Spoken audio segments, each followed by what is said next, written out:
I was halfway through the doorway when I saw it. The dining room table stretched like an accusation. 12 polished seats, each with a folded napkin, wine glass, and gilded plate. 12. I counted again. 11 people already seated, my chair missing. "You can eat in the car," my brother said, casual as a shrug, sipping his drink. His wife didn't look up from her phone. "Why waste a seat on him?" she said, a smile tugging the corner of her mouth. I scanned the table. My ex-wife sat between my parents, laughing, wearing the scarf I gave her the year she drained my savings. The room smelled of roast beef and false warmth. I didn't sit, didn't ask. My fingers found the small wrapped box in my coat pocket, the gift I'd brought for my brother. Not expensive, though what it contained was worth more than anything in the room. I stepped toward him. "Check under your plate." His brow furrowed. He lifted it. I walked away before I could see his face change. The cold air outside bit my lungs. The car door shut with a heavy click. Inside, silence, until Mom called my name from the porch, and Dad ran out, fast. This dinner was supposed to be neutral ground, the first one in years since the divorce, my mother's idea, family no matter what.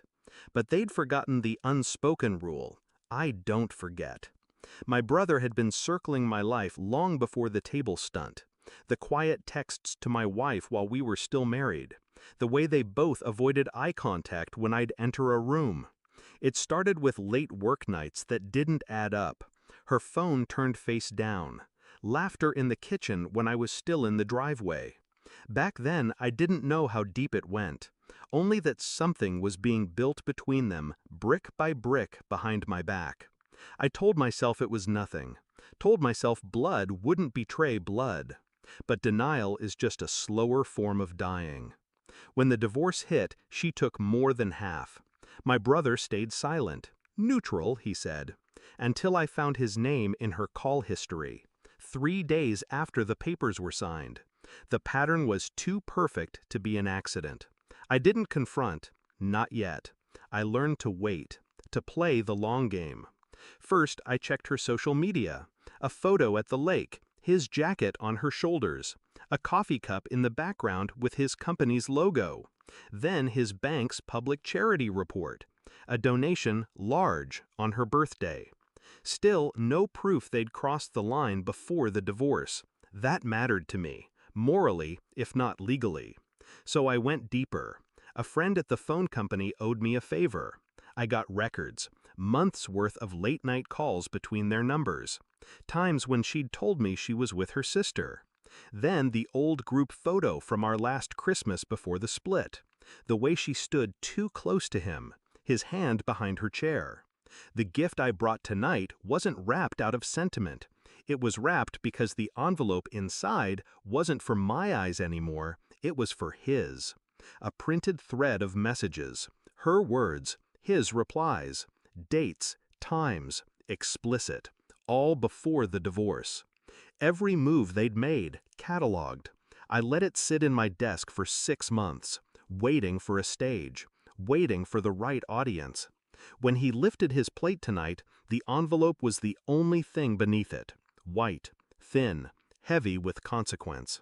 I didn't stay to watch him read, but I can imagine the first page, her telling him she couldn't wait to have me out of the way.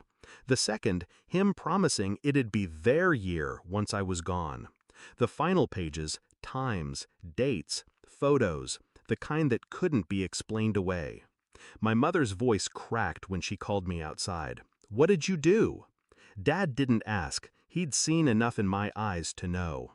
Through the dining room window, my brother's wife was leaning over him, whispering fast. His face pale, lips tight. My axe had gone still, fork frozen halfway to her mouth. I watched them fracture. He came outside eventually, coat half-zipped. "You didn't have to." "I did," I said. Calm, final. He searched my face for anger. There wasn't any left, just precision. They'll know it was before. They already do. A single truth is heavier than any accusation, especially when it's documented. I walked past him toward the gate. The night air was cleaner than the dining room. Inside, voices rose, my ex's tone sharp, his wife's sharper. By the time I reached my car, the front door slammed behind me. I didn't look back. The engine started with a low hum. My hands didn't shake. I wasn't thinking about the money I'd lost in the divorce, or the years they'd stolen while pretending to be my family. I thought about silence, the kind that follows a dropped glass, sharp and waiting. I'd left them with that silence, with each other. When people show you what they are, you don't argue, you step aside. I pulled onto the road, headlights cutting through the dark. Some truths aren't meant to be shouted. They're meant to be placed quietly under a plate and left to do their work.